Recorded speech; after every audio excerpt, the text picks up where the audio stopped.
ఒక కప్ప ఒకటి బురదలో చిక్కుకొని ఉంది.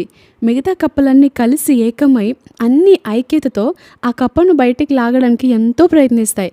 ఎన్ని సలహాలిచ్చినా, ఎంత ప్రయత్నించినా ఫలితమంతా శూన్యమైపోయింది. కానీ అదే మార్గంలో, అదే త్రోవలో హఠాత్తుగా ఒక లారీ ప్రయాణిస్తూ వస్తున్నప్పుడు ఆ పెద్ద టైర్లు ఆ కప్ప దగ్గరికి ఎప్పుడైతే సమీపంగా వచ్చాయో, ఎక్కడలేని బలమంతా సమకూర్చుకొని కప్ప ఒక్కసారిగా తన ప్రాణాన్ని కాపాడుకోవడానికి పూర్ణ బలముతో వెంటనే బురదలో నుండి ఎగిరి బయటికి దూకి వస్తుంది. మానవులు కూడా అంతే.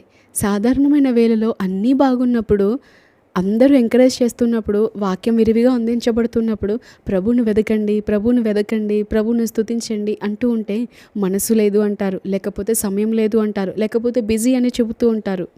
ప్రార్థించుటకు అవకాశం లేదు అంటారు, స్తుతించాలన్న మనసు లేదు అంటారు, ఆ శ్రమ ఉంది, ఈ నొప్పి ఉంది, ఆ కృంగుదల ఉంది అని అంటూ ఉంటారు. కానీ శోధన తర్వాత శోధన, భయంకరమైన లారీ లాంటి పరిస్థితులు ఎప్పుడైతే వస్తాయో అప్పుడు ప్రభువును సమీపించి పూర్ణ హృదయంతో వెతుకుతూ ఉంటారు.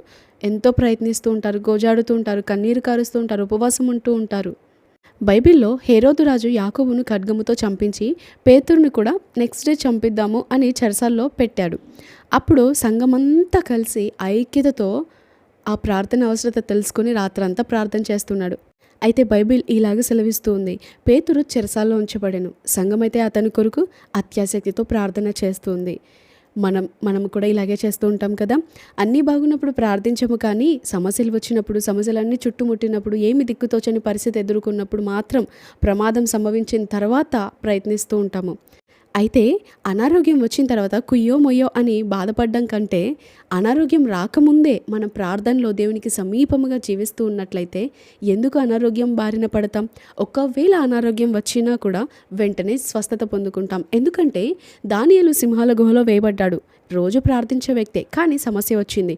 అప్పుడు రాజేమంటున్నాడు, అనుదినము నీవు సేవించుచున్న దేవుడు నిన్ను తప్పించెనా అని. అవును, అనుదినము మనం సేవించుట వలన మనకు అప్పుడు అర్థం కాదు, కానీ ఎప్పుడైతే శ్రమ వస్తుందో, సమస్య వస్తుందో వెంటనే విడుదల చూడగలుగుతాం.